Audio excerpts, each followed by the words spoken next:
chacun, bienvenue dans ce nouvel épisode de l'UCJ Cast.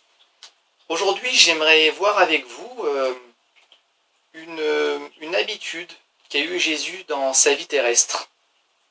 Il nous est dit plusieurs fois dans le Nouveau Testament que Jésus allait dans une montagne pour prier. Et le passage que je vais prendre, c'est le passage dans Matthieu chapitre 14, les versets 22 et 23. Alors pour situer le contexte, Jésus était suivi par une foule qui l'écoutait, qui le suivait. Et bien entendu, cette foule, au bout d'un moment, avait faim. Et Jésus a accompli là un miracle. Le miracle qu'il a accompli, c'était la multiplication des 5 pains et des 2 poissons. Et suite à ça, il nous est dit que, aussitôt après, Jésus obligea les disciples à monter dans une barque et à passer de l'autre côté de la rive, pendant que lui renverrait la foule. Quand il eut renvoyé la foule, il monta sur la montagne pour prier à l'écart, et comme le soir était venu, il était là, seul. Il nous est dit dans ce passage que Jésus est monté sur la montagne pour prier. Il se met à l'écart de la foule. Il se met à l'écart de tout, même de ses disciples, pour pouvoir s'entretenir avec Dieu. Et ce qui est bizarre, c'est que c'est Jésus-Christ, le Fils de Dieu, qui a ce besoin de s'entretenir avec Dieu le Père. C'est bizarre car c'est Dieu incarné homme et il a ce besoin de se retrouver seul. Alors, si Jésus a besoin de se retrouver seul, Jésus le Fils de Dieu, à combien plus forte raison nous qui sommes pécheurs avons-nous aussi besoin de nous retrouver seuls avec Dieu? Bien entendu, avant Jésus-Christ, ça aurait été un peu malvenu de s'entretenir avec Dieu de cette manière-là. Pourquoi? Parce que l'homme est pécheur et Dieu est saint. Et pour s'approcher de Dieu, il aurait fallu passer par des sacrifices d'animaux, par des rituels. Mais heureusement, Jésus a accompli cette chose qui a été promise depuis des siècles dans la parole.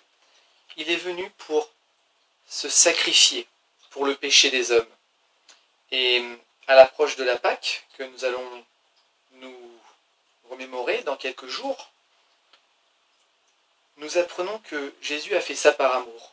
Et que en faisant ça, aujourd'hui, nous, donc toi, moi, comme les premiers chrétiens de la parole, nous pouvons avoir un libre accès à Dieu. Et c'est une grâce qui nous est faite. Nous pouvons nous approcher de Dieu. Alors, est-ce que nous avons vraiment besoin de ce temps? Je vous pose la question. Eh bien, absolument oui, je dirais oui.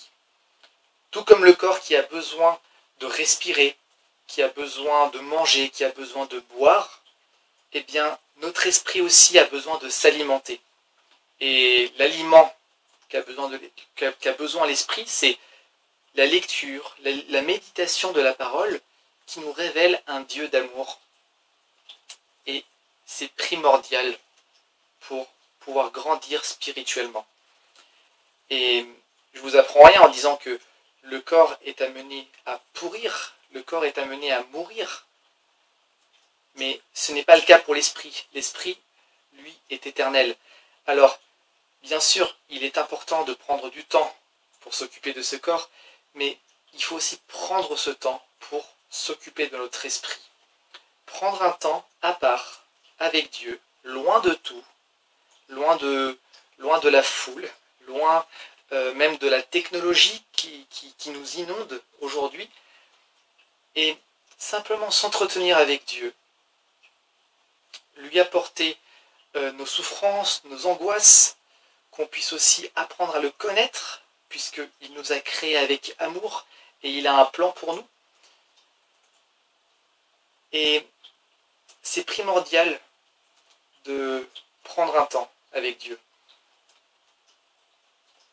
Donc ma prière pour vous, comme pour moi, c'est qu'on puisse prendre un temps avec Dieu, qu'on puisse apprendre à le connaître à travers sa parole, et bien entendu qu'on puisse nous fortifier aussi les uns les autres à travers les partages qu'on peut avoir avec Dieu. Voilà, j'aimerais vous remercier de nous suivre. Je vous rappelle que l'UCJcast est tous les mercredis à 18 h.